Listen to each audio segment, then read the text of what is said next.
Good morning. Good morning. We're just going to start out right now. What an immense joy it is to see all of your faces today. And for those of you who are watching from our live stream, I'd like to take a moment to talk about where we are recording from. So we are live from the Blake Annex in downtown Albany. The Blake Annex serving as the most tangible representation of the United Way of the Greater Capital Region and our commitment to the communities we serve, improving lives and advancing the common good in the Greater Capital Region.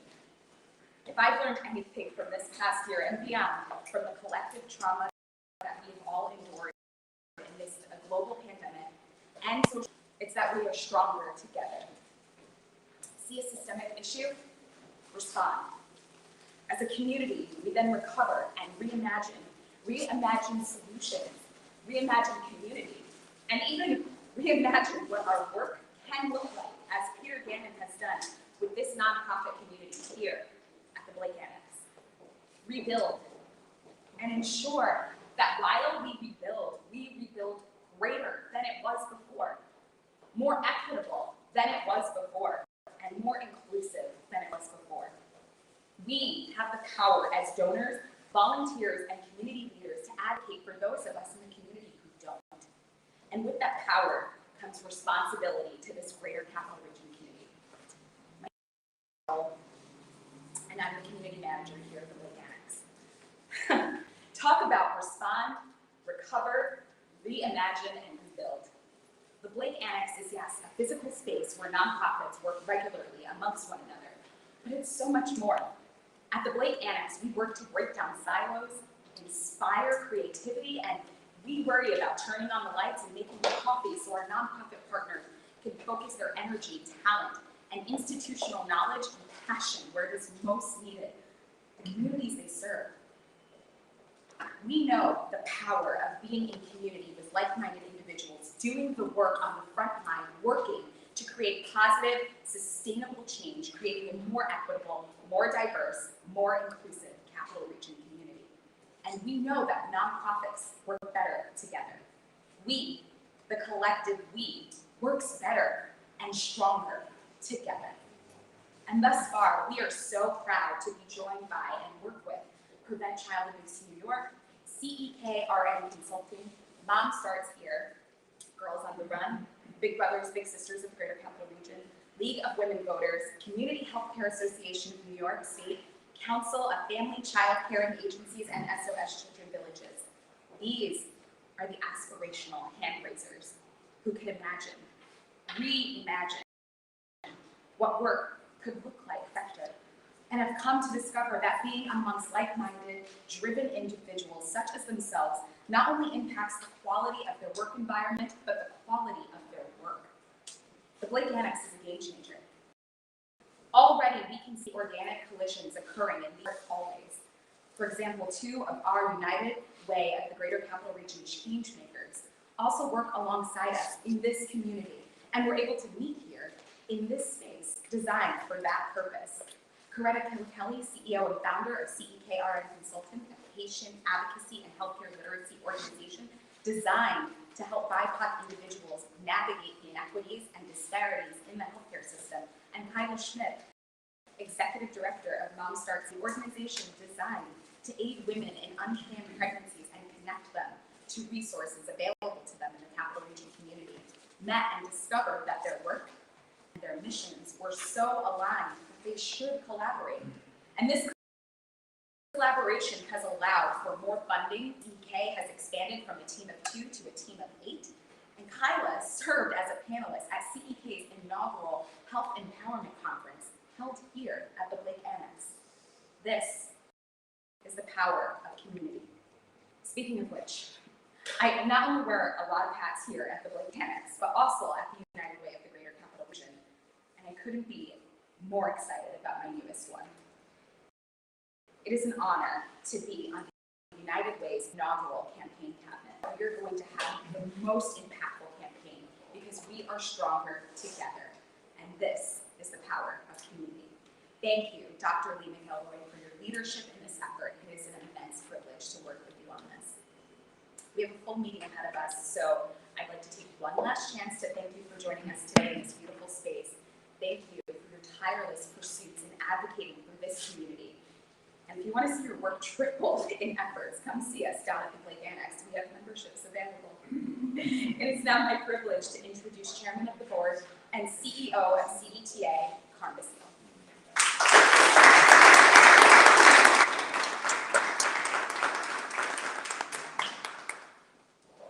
Good morning, everybody. This is getting a little old. I have to follow Angelique. That's a pretty impossible task for a guy who, this morning's talking to bus operators. My friend John Carney, a labor leader, has taught me a lot about people. And what we're doing here is all about people, right? We need to get people to understand that in order to help people, we need people to help us. So you're going to hear more about that as we go through our annual meeting. Give me the role of following Angelique, which is really hard. And then they also give me a role where they box me in completely and give me 5 pages of things that I have to do because this is our annual meeting. So they've talked to my wife and they've talked to people at Cdta and they say, make sure you script him or he gets in incredible trouble. So I will follow the script. Welcome to our annual meeting. The first thing, though, that we want to do is back to people. We want to thank the members of our Tocqueville Society. These are donors of $1,000 or more in the United Way. These are obviously important people.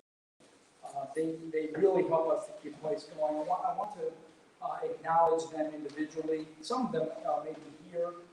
Mr. and Mrs. Wally Altus. You're going to know a lot of these names. These are community leaders as well. Mr. Bob Curley, Mr. and Mrs. Robert Doyle, Mr. Allen Ginsberg, Neil and the late Jane Golub, Dr. Shirley Ann Jackson and Dr. Morris Washington, Mr. and Mrs. Morris and Esther Masry, Mr. and Mrs. Norman and Mickey Masry, Mr. John Nigro, Das and Nipa Nobel, Mr. and Mrs. Mr. Brian O'Grady and his wife Beth, and the Percy Walter Foundation. A round of applause for the Tocqueville Society.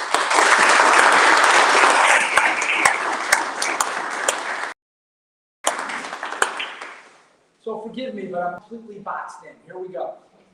This morning we are going to conduct the United Way's business meeting, known as our annual meeting, as required by the organization's bylaws. I would like to call the annual meeting of the United Way of the Capital Region to order. The meeting has been called in agreement with Article 8 of the bylaws of the corporation, and due notice has been given as provided by the bylaws. The bylaws of the United Way of the Greater Capital Region allow any member of our organization to participate in this meeting, and a meeting is defined as any individual who contributed at least $1 between July 1, 2020 and June 30th, 2020. Due to the restrictions in place because of the COVID-19 pandemic, we allowed members to submit their vote electronically prior to the meeting. To conduct business here today, 100 responses were collected before the meeting to meet quorum requirements. The minutes from last year's annual meeting were accepted by our members in advance by electronic ballot. So for the next order of business, I'd like United Way Chief Financial Officer Amber Schiller to give the Treasurer's report on behalf of our Treasurer, David Marco.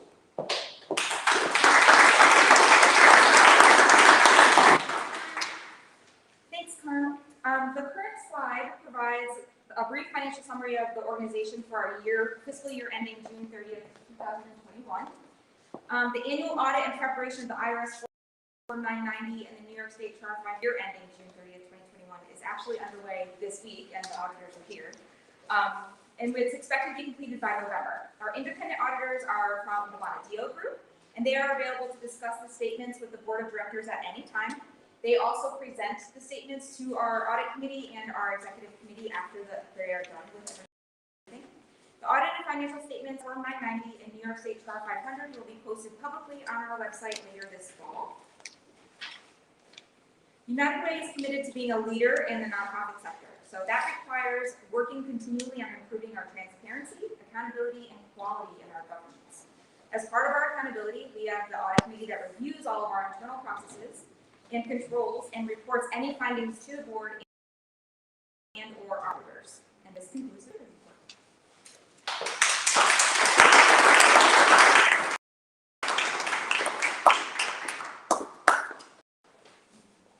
Thanks, Dan. Treasurer's report was accepted unanimously by our members in advance by electronic ballot.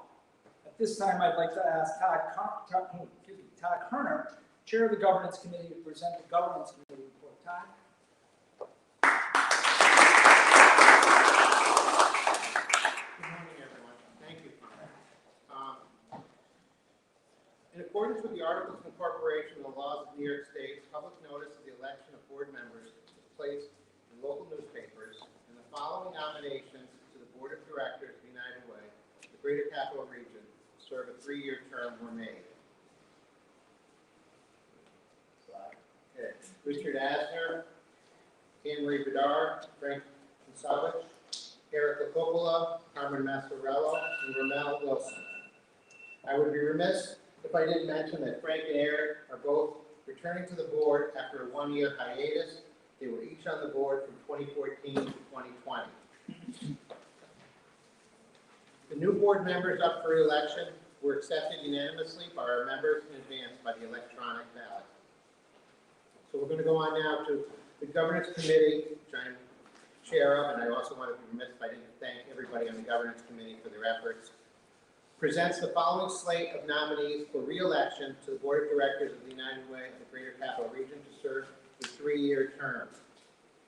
Ryan Case and Roger Ansami. The board members up for re-election were unanimously approved by our members in the advance by electronic ballot. So now we're going to move on to the officers.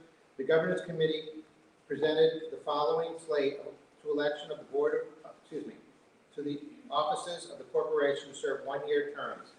The board chair is a 2-year term.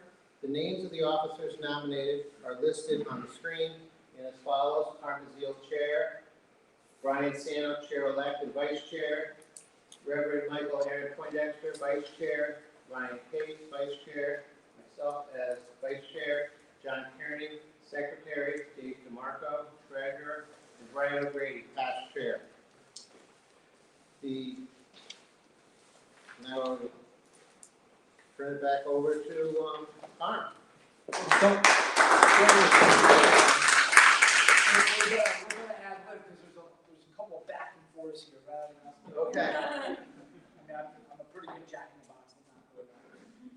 Thank you, Todd. The bylaws provide that additional names may be submitted via petitioning the office of the corporation at least 2 months before the date of the annual meeting. Since we have not received any petitions, may I request a motion that nominations be closed and that the secretary be instructed to cast a unanimous vote for election of the slate as nominated. So moved. Second? Second. Sounds unanimous to me. Todd, there's a bunch of back and forth. I don't know. We're good on that. We have officers. Thank you, officers. So now it's back to Carmen.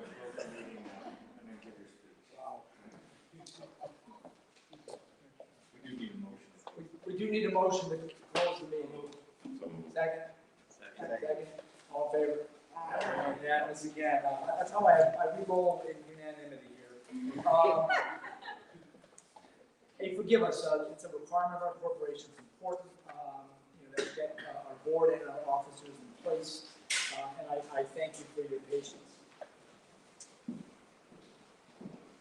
Okay, now before we get going, just a couple of remarks. A couple of things. I want to thank all of our board members. This has been an interesting year, to say the least. I think wherever you go, you hear about people talking about how hard it was. Yes, it was hard, but I think here at the end of the way, it was interesting. It was different. And I think for the end of the way, the Greater Capital Region, it was tremendously successful. Not a lot of corporations can say that. I think we can say it's tremendously successful. Appreciate the dedication of the board, both members who continue to serve and members who are leaving the board.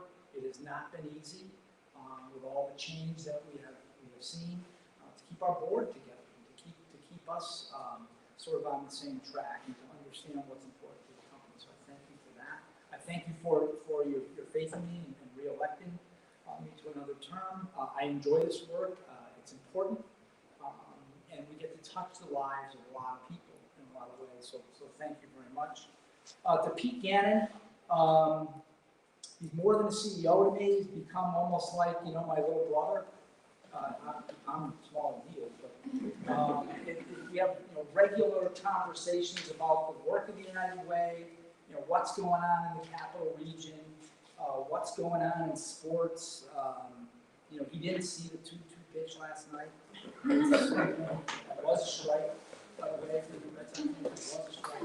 You can't focus on one pitch, obviously. We go nuts, but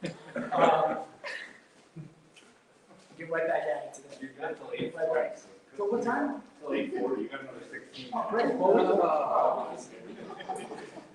talk about a lot of other things that happened before the 2-2 pitch, but no, Coach, I won't do that. We won't dissect.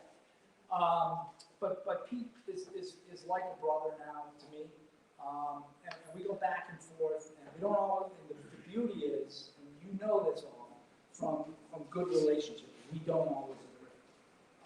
That's a good thing. But what we do agree on is where we want to take the United Way. Bigger, better, bolder. Bigger, better, bolder. And we talk about that all the time. So thank you, Pete, for the work that he has put into getting us to this place. You know, this place, board members will remember talking about this for 2 years to get to this place.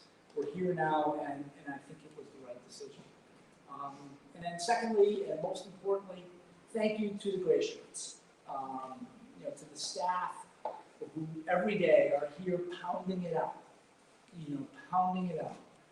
to get this United Way recognized, to get this United Way. And I know, Pete, I'm stealing a little of your thunder, but this is a board perspective. The board sees it, the board appreciates it.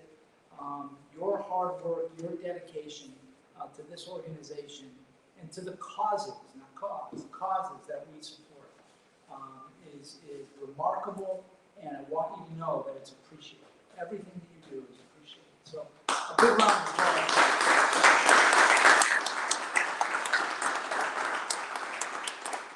So, you know, more to come. You've only seen the beginning of what this United Way is capable of.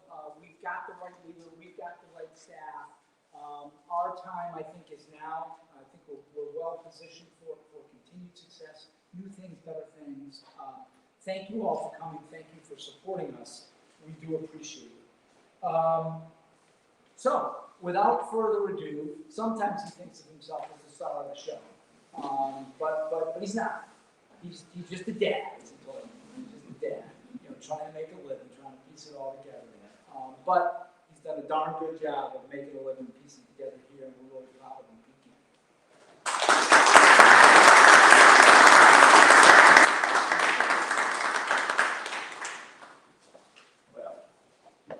Thanks, Carm. There will be a little bit further ado before I get to hear everything on my mind, but I do want to just quickly say thank you to Carm for, where'd he go? Oh, here it is. Thank you to Carm for your willingness to take this on for 2 years. I think it's an impossible time to work with a board, an impossible time to lead a board, because so much of it is about proximity and the ability to be together. And as we slowly move our way back into that normalcy, it's crazy to not think of how Carm's leadership, the leadership of the rest of the executive committee, helped to keep it together. I have some prepared remarks that I'm going to make shortly, but as part of today's meeting, I thought it was important to highlight just one of the things this board has done, which there's a number of them, but one in particular that's been a tremendous lift over the past year. A year ago in July, so a little over a year ago now, I was very proud to cast a unanimous vote with my peers from across the world to, for the first time, at least in my tenure at United Way, add additional membership requirements to our United Way membership requirement list. Those membership requirements typically consist of, verifying our money isn't, being laundered for the purpose of terrorism and other things that the IRS and the other restrictions the IRS and federal government puts on us. It is things like Are you observing the use of the brand standards and using the logos correctly? And how are you, there's certain standards about how we would make the financial reporting. Well, for the first time, in the wake of the murder of George Floyd, we came together as a network from very different backgrounds. And I think we're in a pretty progressive, sometimes, part of the country. And think about some of the other places in this country, maybe not so much. We came together as one network to unanimously implement 3 new membership requirements around the topic of diversity, equity, and inclusivity. And that's not where our work started. This is something that the board set a North Star for as soon as I started. And but the work that the board did on this was extraordinary. I could talk about the membership requirements, but I got an advanced copy of the speech from Salika, and I think she's gonna, so I don't want to be redundant. So I do want to give the opportunity to bring up Salika Grant. She is the chairwoman of, it says the chairwoman of our board of directors. That's a promotion. She is, it's probably a little bit less work than you did though. She's the chairwoman of the ad hoc committee formed by Carm as our chair a little over a year ago. And one of the sharpest legal minds at the New York State Department of Labor. Not that they had much to do over the past few months. And she's going to talk to you guys for the next few minutes before I come back up about the work this organization strives this organization has made to become more diverse, more equitable, and more inclusive in this community. So, Salika.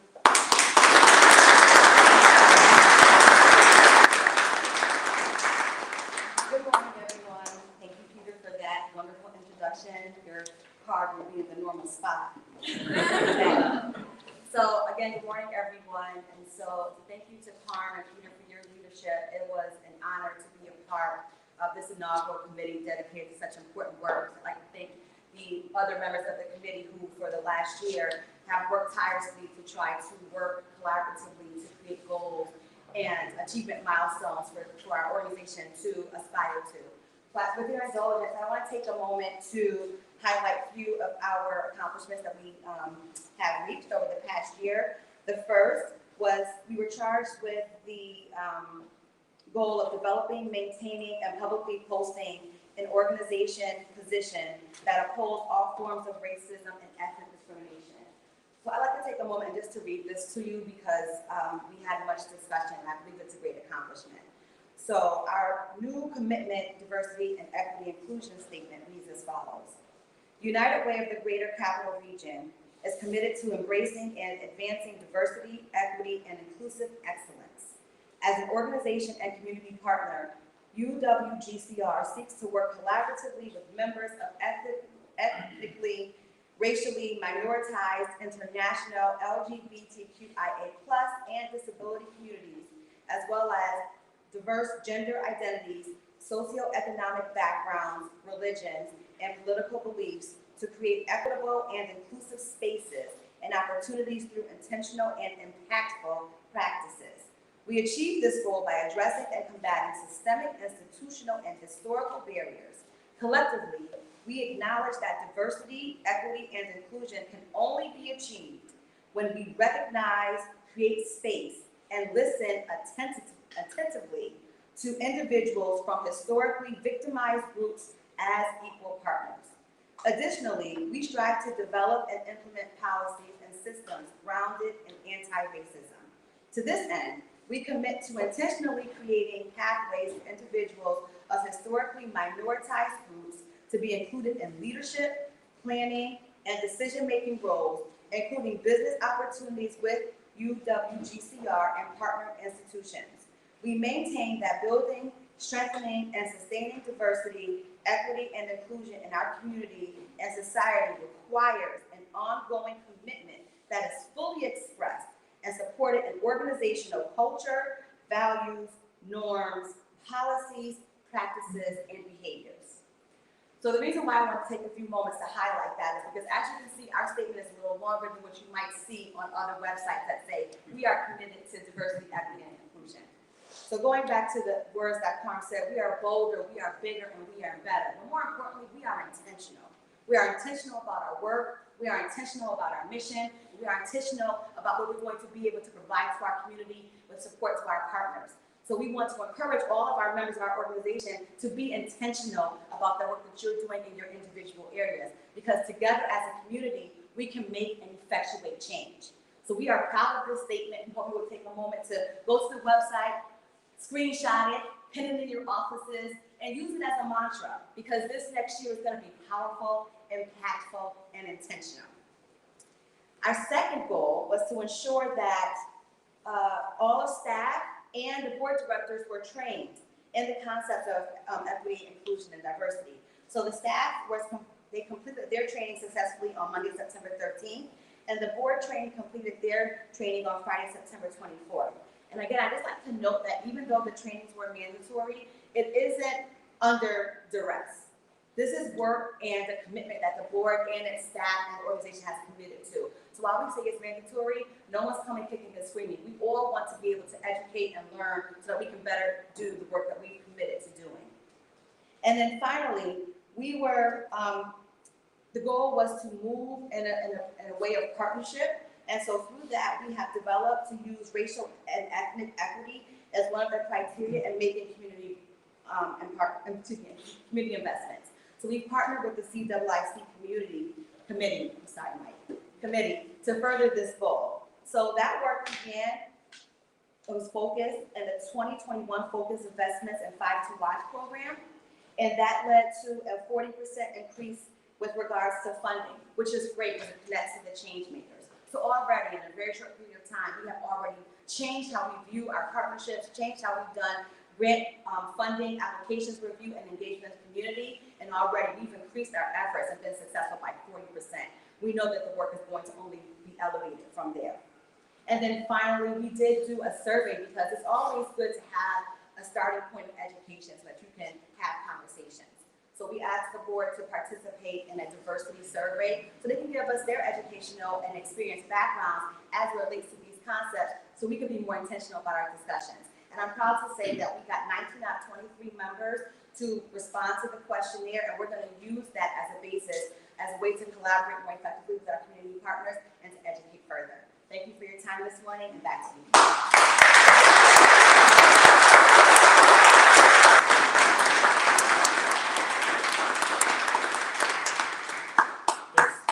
Thank you, Salika, and the entire DEI committee for the tremendous amount of work. A 5-minute recap doesn't do it justice.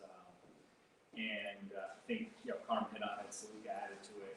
I love how intentional the work is and how, well, I don't want to call what others are doing superficial or fluff, but I will say that what we're doing is substantial and substantive, and very, very proud of it. And thank you. We couldn't do it without you guys. And that's a cliche. And speaking of another cliche, it's become a cliche to talk of the unprecedented times, but through it all, this team at United Way has continued to show up in many ways for this community. The team is the folks in the gray t-shirts, but it's also all of you, and it's the number of you watching on the stream right now, plus thousands of others. So today serves as the formality of our annual meeting, but also the launch of something new with the 2021-2022 United Way campaign. And so in this moment, it's important to pause and reflect on the accomplishments that we've all made together. Accomplishments that are made possible by this dedicated team and our community partners, and some of them are here in the room with us today. To our board, led by Carm, your vision, commitment to excellence continually pushes our team to be the best we can be for this community. Brandy, Landy, and John Bishop, who I don't think either are with us today, but they deserve a tremendous amount of credit for not just serving on the board, but taking leadership roles during their service on the board. We appreciate everything they've done for us, and would like to just take a second to give them a nice round of applause for all of that.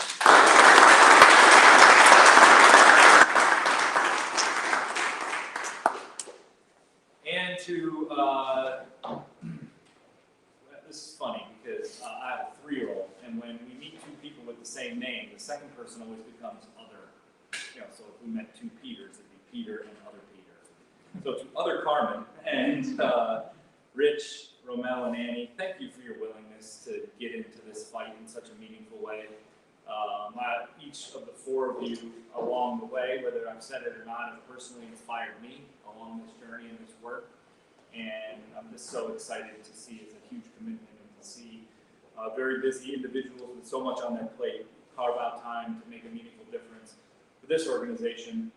It's a validation of that work that we've all been talking about this morning. So give these folks a round of applause.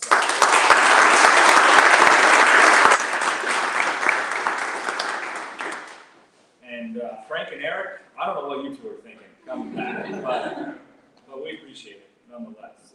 That in seriousness, Frank and Eric have been two stalwart board members who they're great because no matter what you ask them to do, they show up and they're there. And that means so much to the staff. It shows the strength of our organization, and I'm excited to have these guys back in the mix. No secret, the pandemic created additional stresses for all of us. The United Way office was no exception. But for that stress, it yielded a lot of success. And some of those you may know about already, like the unprecedented $5 million gift from Mackenzie Scott. Our United Way here in Albany, in the greater capital region, Albany, Schenectady, Saratoga, Troy, and out into Schoharie, Columbia, and Greene counties, was just one of around 30 across the country recognized for our leadership and our ability to get results. That's quote, end quote, that led us to benefiting from that generosity. And many of you here watching became directly involved in our emergency COVID response, which we led with the Community Foundation, the Schenectady Foundation, and the Troy Savings Bank Foundation, among many, many other partners, raising over $1.2 million last year and getting it to the frontline organizations with speed and prudence, like the likes folks really around here haven't seen anymore, and ever.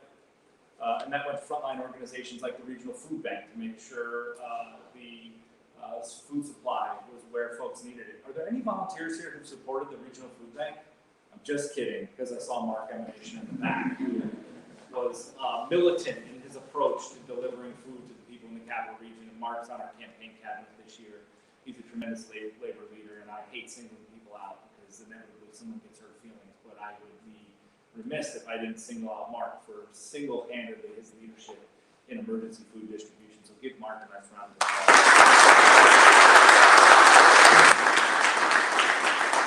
It wasn't just the food bank, though. We shared, together we made investments in programs like Whitney Young, where we brought testing to underserved, underrepresented communities, where we knew spread was happening most severely. And there was no access to testing in those communities in the early stages of the pandemic. That's continued with access to the vaccine and bringing the vaccine to these communities, as well as the food pantries and over 100 of the organizations. And maybe you heard about our work in the wake of the murder of George Floyd in May of 2020, where we convened a group that became over 60 regional organizations to create a year-long community dialogue on racial and social justice that's continuing today. It's led to over 10,000 individuals throughout the capital region participating in some real soul-bearing conversations that are difficult to have, and hopefully progressing us to a more equitable, more inclusive, more just capital region.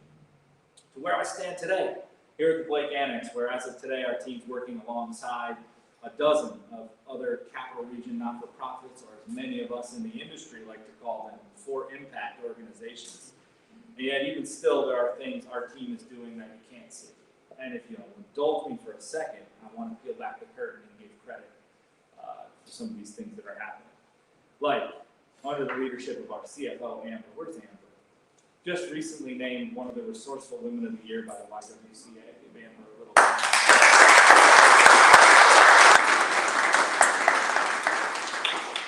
Like many of you here and watching, we accessed the PPP program, and these funds were crucial to keeping our staff at 100% during the uncertainty of the economic downturn created by the pandemic, and enabled us to pursue the next phase of ongoing improvements to our IT infrastructure and improvements to our data integrity, also under Amber's leadership, to give our organization an even stronger backbone.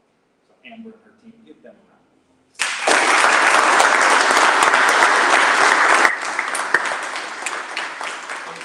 It's okay, that's enough. We need to keep her here.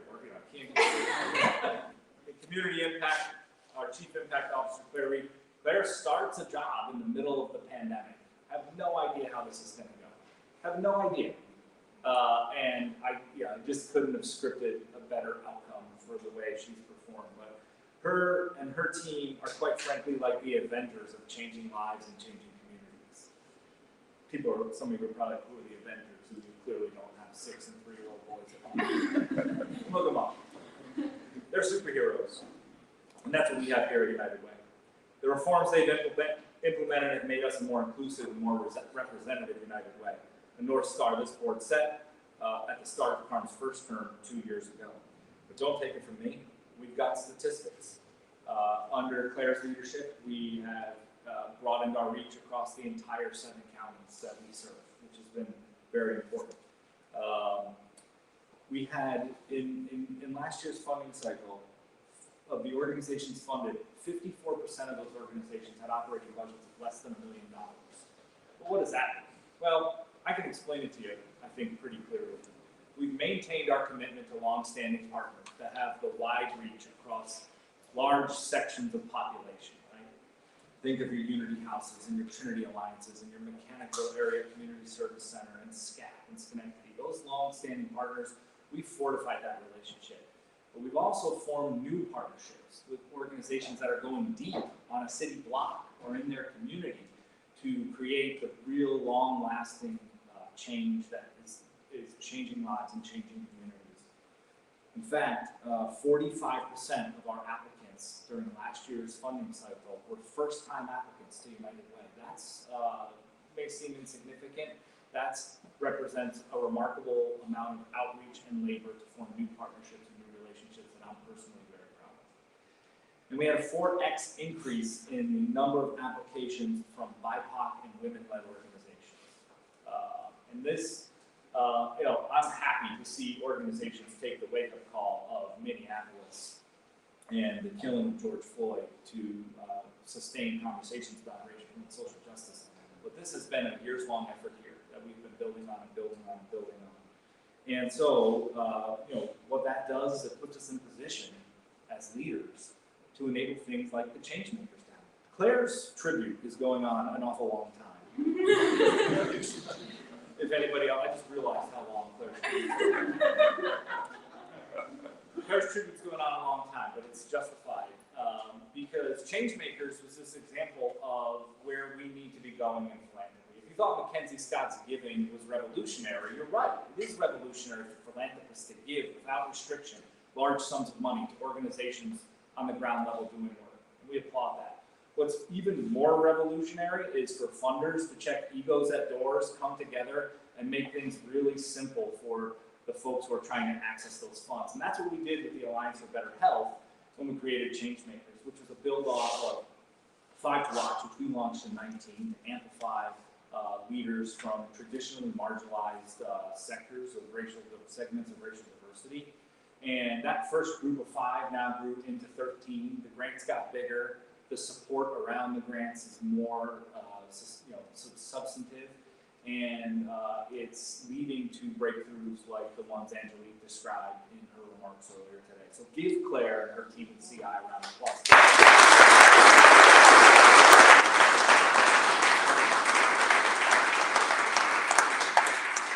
The paragraph was just as big as yours, Amber's. And I don't know what happened. I started freestyling, and you know me. But Changemakers are things like force multipliers that we need to utilize those more intelligently, more smartly to grow the reach of the organization. But it's not all about CI and ops and finance and resource development, where our director of philanthropy, Katie Nelson, took on the impossible task a year ago of moving all of our campaigns 100% virtual on, 45 to 90 days notice. That gave the people who've contributed to United Way year after year after year the ability to contribute to the fight for health, education, and financial stability for every person in our community. And Katie has done all of this while managing huge scale level changes coming from the top down from United Way worldwide, while still trying to maintain and change the way we do business with our partners at the grassroots level. She's done a tremendous job. Give Katie a nice round of applause.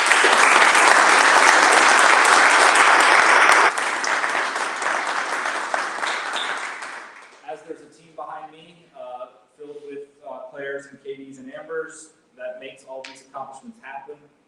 leaders are also cognizant of their team behind them as well. So one more acknowledgement of our entire United Way team, if you will.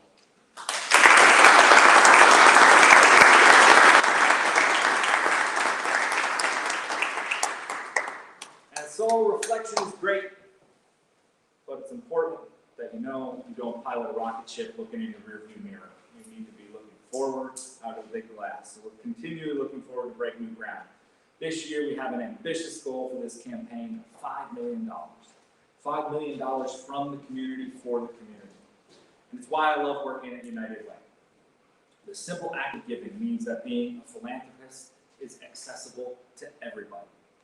Now, later this year, there will be a midpoint refresh of United Way's ALICE data. We're going to just see how badly people were impacted, affected economically by the worst of COVID-19. But in good times, that study shows that nearly half of Capital Region families don't earn enough to meet the basic needs of the survival budget. It's going to be no surprise that number will go up as a result of the hardships created by COVID.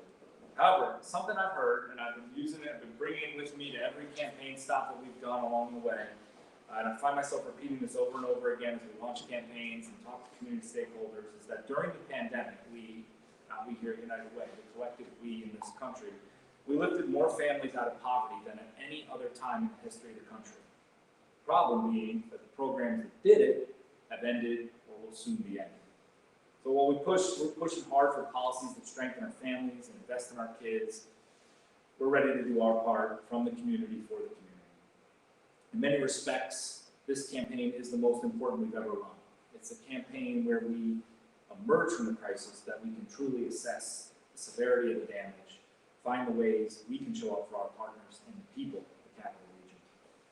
There are more ways than ever to give and get engaged. You can give generously at work, securely through our website, with a recurring donation, of course, at UWGCR.org. You can join one of our affinity groups, like Women United or our Emerging Leaders Men for Young Professionals. Each of those you can find on Facebook to get connected. You now can even text me personally. It's me on the other end of the phone. By texting 518-217-4538. You'll get all your United Way updates there. I promise you won't get inundated with asks. But if you send me a text asking for the link, I will do my duty and send it to you. And I might even take you out for breakfast after. So in a moment, we're going to share this year's campaign video with all of you. I personally invite you to join us down at the arena later, just down the street, where we will share it with the community. I want to thank Dee Collin for her creativity and the team at Sheehan Productions, who year after year, their tremendous work on this video becomes a huge source of pride for all of us in getting the message out there. And then I'd be crazy if I didn't single out Sarah Sheehan, who is another, front row. Sarah Sheehan, who was calling all the plays on this video. And this video should move you. If it doesn't, we'll try again. I think we do a good job at striking a chord of what this campaign is all about. So, in closing, let me thank you all for being here this morning. A big thank you to the new board members joining us on this journey, those who have served and are rotating off, our team, all of you watching in the community, and without further ado, finally, I present the 2021-2022 United Way campaign video.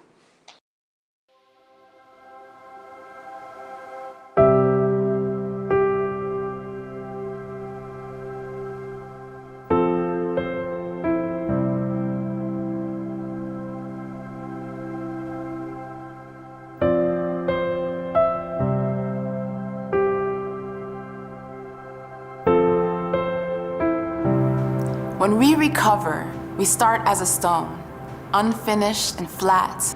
Sometimes we are thrown for a loop, overwhelmed by the long list of work left to do, to make us better, to sustain progress towards progress. But we press on.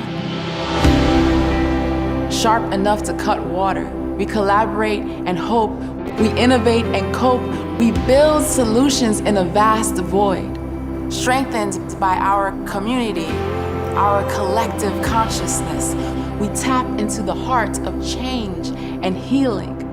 So when the world crumbles, together, we find that scars are only evidence we have survived. Galvanized by our times into action, we are a rock that has learned how to bounce off water, become light enough to fly. We are an infinite circle, expanding like the ripple we will leave behind, and together we press on, united. From the community, for the community. Live united.